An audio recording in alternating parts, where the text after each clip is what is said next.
Sa 3 ingredients lang, makakagawa na tayo ng ganito kasarap at kanambot na sponge cake. Fluffy and oil-free sponge cake. O diba, ang sarap-sarap tingnan? Sobrang dali lang gawin at makakatipid ka pa dito kasi 3 ingredients lang. Tara, umpisahan na natin. At dito, maghanda lang ng 3 itlog. Ihiwalay lang natin ang egg yolk at egg white. Depende na sa diskarte nyo kung paano nyo paghiwalayin ang dalawa. Charot! I-mix lang natin ito gamit ang hand mixer para madali ang buhay. Hirap kasi pag mano-mano lang. At kapag ganito na, pwede na natin lagyan ito ng asukal. Huwag muna natin ilagay lahat ng asukal. Dahan-dahan lang po natin ito ilagay. Maglagay ng asukal, then i-mix na naman. Paulit-ulit lang po ang proseso hanggang sa mailagay natin lahat ng asukal. Pag nasubukan nyo gawin ito, baka ulit-ulitin nyo paggawa nito. At kapag nilagay na natin lahat ng asukal, hintayin na lang natin na maabot natin ang tamang consistency. Ganitong consistency po, stick-pick na po ang ating nirang. At ito na po yung egg yolk natin. I-mix-mix lang muna natin ito. At dahan-dahan lang natin ito ilagay dito sa ating mirang. Ganyan lang po, paulit-ulit lang po hanggang sa mailagay natin lahat ng egg yolk. Itong recipe natin ay pwede po sa oven or kawali. Ayan, nailagay na natin lahat ang egg yolk. Mix lang natin ito saglit. At pwede na to. At ilagay na natin ang 3/4 cup ng all-purpose flour.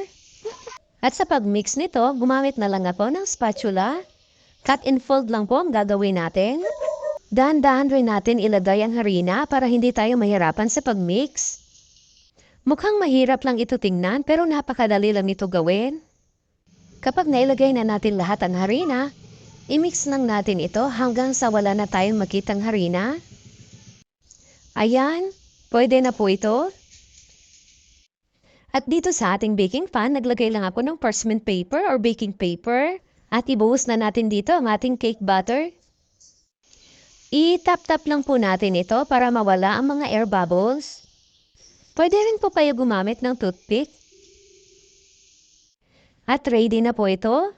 Na-preheat ko na po itong ating mini oven. At lutuin lang po natin ito ng 160 degrees Celsius for 25 to 30 minutes.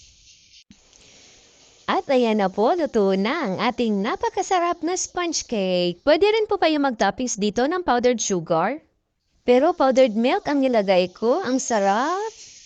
Kadalasan pag gumagawa tayo ng cake, ang dami talagang ingredients. Dito sa recipe natin, tinipid man ito pero hindi naman tinipid sa lambot at sarap. Kung pang merienda lang naman at pangkain sa bahay, pwedeng-pwede nyo itong gawin.